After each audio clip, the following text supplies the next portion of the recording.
బాబాయ్ ఎట్లా ఉంది చంద్రబాబు నాయుడు పరిస్థితి? చంద్రబాబు పరిపాలన చాలా బాగుందండి. ఇంకేదంటే అన్నా క్యాంటీన్కి వెళ్తే 5 రూపాయలకే భోజనం పెడుతున్నారు. పైన 20 రూపాయలు కాదు 50 రూపాయలను కడుపు నిండడం లేదు. ఇద్దరు మనుషులు వెళ్తే పైన 120, 150 చిన్న షాపులు ఉన్నాయి. అన్నా క్యాంటీన్కి వెళ్తే భార్య భర్తలు 10 రూపాయలకే దొరుకుతుంది. చాలా సంతోషంగా ఉంది, బాగుంది.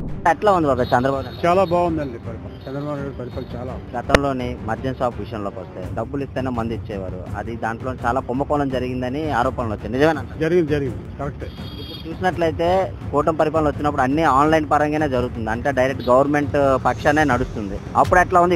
ఇప్పుడే బాగుంది సార్. అప్పుడు చాలా వరస్ట్గా ఉండేది. 5 రూపాయలకే భోజనం పెడుతున్నారు కదా, ఎట్లా ఫీల్? బాగా ఫీల్ అవుతున్నాను. చంద్రబాబు నాయుడు బాగా చేస్తున్నాడు, బాగా ఫీల్ అవుతాడు. ఎందుకంటే పేదవాళ్ళకి చాలా ఇదిగా పనిచేస్తుంది. అది బాగానే ఉంది సార్, అది చాలా బాగానే ఉంటుంది. టిఫిన్ కూడా చాలా బాగుంది. గతంలోని మద్యం విషయంలోకి వస్తే డబ్బులు ఇస్తేనే మద్యం ఇచ్చేవారు.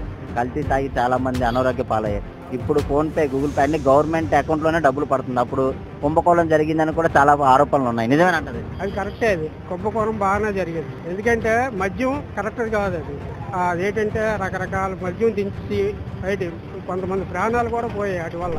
ఇప్పుడు మన అమరావతిని రాజధానిగా ప్రకటించారు. ఎట్లా ఫీల్ అవుతుంది? హ్యాపీగా ఫీల్ అవుతున్నాం. ఇంతవరకు మనకి రాజధాని లేదు. 10 years నుంచి రాజధాని లేని రాష్ట్రం. అంటే భారతదేశంలో అన్ని రాష్ట్రాలకి రాజధాని ఉంది, కానీ ఆంధ్రప్రదేశ్ రాజధాని ఏదంటే ఇంతవరకు ఆన్సర్ లేదు. ఇప్పుడు ఆన్సర్ వస్తుంది. అన్న క్యాంటీన్ ఉంది, 5 రూపాయలకే భోజనం పెడుతున్నారు. ఇది పేదవాళ్ళకి ఎట్లా ఉపయోగపడుతుందండి. 70% వరకు పేదవాళ్ళు వెళ్తున్నారు. మంచిదే కదా, ఇప్పుడు పేదవాళ్ళ ఆకలి తీరుతుంది కదా, మంచిదే. ఇప్పుడు అమరావతిని క్యాపిటల్ గా చేశారు. ఎట్లా ఫీల్ అవుతుంది? అమరావతి క్యాపిటల్ అనేది మనకి అసలు స్టేట్ డివైడ్ అయినప్పుడే అది డెవలప్ చేయాలనుకున్నారు. ఇప్పటికే చాలా డిలే అయింది. మనకి రాజధాని అనేది ఒకటే ఉండాలండి. ఇప్పుడు 3 రాజధానులు 4 రాజధానులు అనుకుంటే డెవలపింగ్ వెనక్కి వెళ్ళిపోతుంది. దానివల్ల ఇప్పటికే చాలా డెవలపింగ్ డిలే అయిపోయింది. రాజధాని అనేది స్పెసిఫిక్ గా ఒక దగ్గర అనేది ఉంటే మనం అక్కడి నుంచి రూలింగ్ అనేది పర్ఫెక్ట్ చేయడానికి అవుతుంది. అది అలాగా ఇంకా రాజకీయంగా కొన్ని ఇచ్చేసి దాన్ని నాన్చేసి అలా పక్కన పెట్టేశారు. ఇప్పుడు పర్ఫెక్ట్ గా ఇదైనా సరే ఒక 10 years కంప్లీట్ గా ఉంటేనే రాజధాని ఫుల్ ఫ్లెడ్జ్డ్ గా అవుతుంది.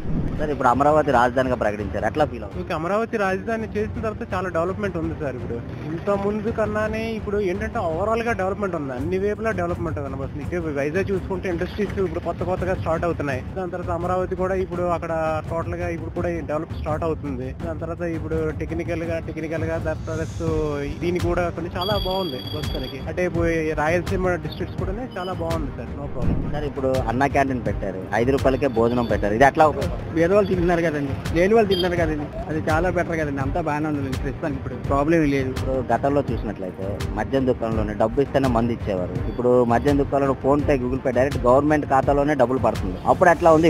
ఇప్పుడే బాగుందండి. అప్పటికన్నా ఇప్పుడు చాలా బాగుందండి. అప్పుడు కూడా చాలా కుంభకోణం జరిగిందని ఆరోపణలు వచ్చాయి. నిజమేనా? అవన్నీ మనకి ఐడియా లేదు కానీ ఇప్పుడు ప్రస్తుతానికి బాగానే ఉంది. హ్యాపీగా ఉన్నారు అందరూ.